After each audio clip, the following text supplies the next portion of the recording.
अस्सलामुअलैकुम, welcome to our channel architect. Last video में हमने डिस्कस किया था रेक्टेंगुलर अरे। आज की वीडियो में हम डिस्कस करेंगे पोलर अरे। तो शुरू करते हैं आज की वीडियो के साथ। ऑटोकैड में पोलर अरे की कमांड को इस्तेमाल करते हुए आप स्पाइरल स्टेयरकेस ड्रॉ कर सकते हैं, अपनी कर्व स्टेयर्स ड्रॉ कर सकते हैं। कर्ज ये कि जो भी आपका सर्कुलर पैटर्न है उसमें आपने कॉपीज बनानी है मल्टीपल ऑब्जेक्ट्स की, तो आप पोलर अरे की कमांड यूज कर सकते हैं। अब यहाँ पर हमारे पास ये सैंपल मौजूद है जहाँ पर एक कॉन्फ्रेंस टेबल आपने ड्रॉ करनी है।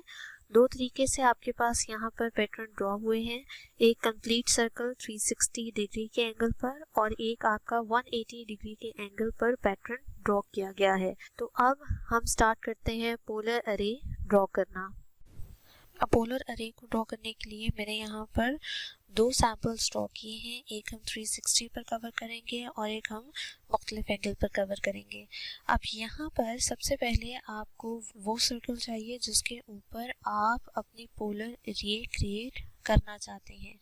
अब यहाँ पर पोलर अरे क्रिएट करने के लिए मेरे पास ये सर्कल है और जिस ऑब्जेक्ट को मैं इस सर्कल के अराउंड ड्रॉ करना चाहती हूँ वो ऑब्जेक्ट मैंने यहाँ पर पिक कर लिया है। अब अरे क्रिएट करने के लिए आप सिंपली वही कमांड देंगे अरे की AR एंटर। AR एंटर करने के बाद आपने उस ऑब्जेक्ट को सिलेक्ट करना है जिसकी आप मल्टीपल कॉपीज बनाना चाहते हैं। यहाँ पर मैं इस चेयर को सिलेक्ट करती हूँ और सिंपली एंटर प्रेस करती हूँ। एंटर प्रेस करने के बाद आपसे पूछा जाएगा कि आप किस मेथड के थ्रू अरे क्रिएट करना चाहते हैं।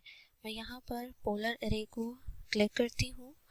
पोलर अरे क्लिक करने के बाद आपने अपना सेंटर पॉइंट यानी बेस पॉइंट बताना है जिसके अराउंड सारी रोटेशन होगी। अब यहाँ पर जो आपने रोटेशन लेनी है वो सर्कल का मिड पॉइंट है। यहाँ पर मैं इसको क्लिक करती हूँ तो आप देखेंगे कि यहाँ पर बाय डिफ़ॉल्ट आपके 6 जो हैं आइटम्स अरेंज हो चुके हैं। ठीक वैसे ही जैसे आपने रेक्टेंगुलर अरे में आइटम्स की तादाद को चेंज किया था, यानी कॉलम्स और रोज में चेंज किया था, यहाँ पर आप आइटम्स को चेंज करने के लिए आई एंटर करें और जितने भी आपको यहाँ पर ऑब्जेक्ट्स चाहिए वो पॉइंट एंटर करें। यहाँ पर मैं ऑब्जेक्ट्स एंटर कर देती हूँ 8 और एंटर। अब आप देखेंगे कि पूरे सर्कल पर आपके 8 ऑब्जेक्ट्स जो हैं वो आ चुके हैं। इसके अलावा अगर आप चाहते हैं कि आपके जो ऑब्जेक्ट्स हैं वो रोटेट ना करें, यानी ये चेयर इस तरीके से बनी है तो हर चेयर रोटेट हो गई है एंगल के चेंज होते ही, यहाँ पर आप रोटेट आइटम्स पे जाकर रोटेट ऑब्जेक्ट्स को सिंपली नो एंटर कर दें। तो अब आप देखेंगे जो चेयर्स हैं आपकी वो रोटेशन में नहीं आई बल्कि जैसे आपका ओरिजिनल ऑब्जेक्ट था वैसे ही है। इसके अलावा अगर आप चाहते हैं कि आपका जो ऑब्जेक्ट है उसकी रोज बन जाए तो आप सिंपली रोज पर जाएं और यहाँ पर अपने नंबर ऑफ रोज, जितनी रोज आपको चाहिए आप उतनी नंबर ऑफ रोज यहाँ पर एंटर कर सकते हैं। दो रोज के दरमियान कितना डिस्टेंस आपने रखना है, जैसे हमने रेक्टेंगुलर अरे में डिस्टेंस स्टडी किया था ठीक वैसे ही आप यहाँ पर अपना डिस्टेंस एंटर कर सकते हैं। तो इस तरीके से आपकी रोज क्रिएट हो जाएंगी। This is the simple way कि आपने 360 के ऊपर अपने ऑब्जेक्ट को अरे बनानी है तो आप इस तरीके से अरे को क्रिएट कर सकते हैं। अब अगर 360 के अलावा किसी और मुख्तलिफ एंगल पर आप अरे ड्रॉ करना चाहते हैं पोलर अरे, तो आप सिंपली अरे की कमांड देकर अपने ऑब्जेक्ट को सेलेक्ट करें और उसके बाद पोलर मेथड अडॉप्ट करें।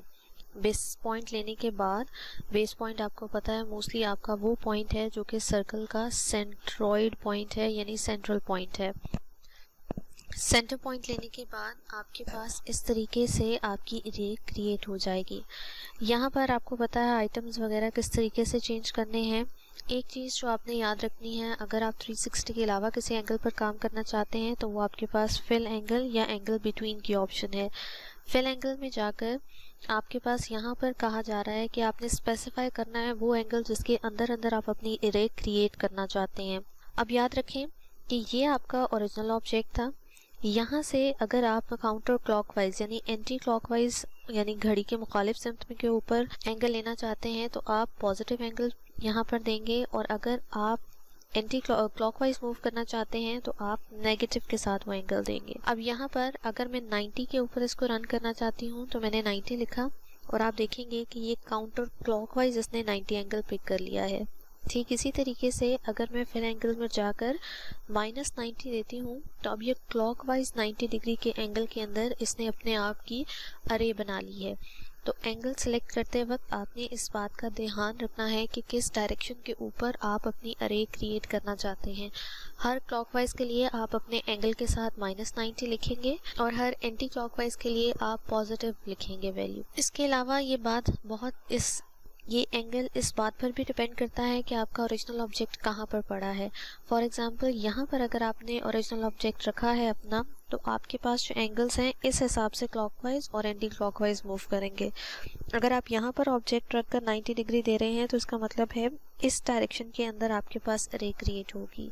तो ओरिजिनल लोकेशन आपके ऑब्जेक्ट की बहुत मैटर करती है एंगल को फिल करने के लिए। अब इस अरे को आप किस तरीके से एडिट कर सकते हैं, यानी एक बार आपने इस अरे को क्रिएट कर लिया है तो किस तरीके से आप इसमें चेंजेस कर सकते हैं, वो हम डिस्कस करेंगे अपने नेक्स्ट लेसन में। Till then this is all for today. Do like, share and subscribe the channel. Thank you.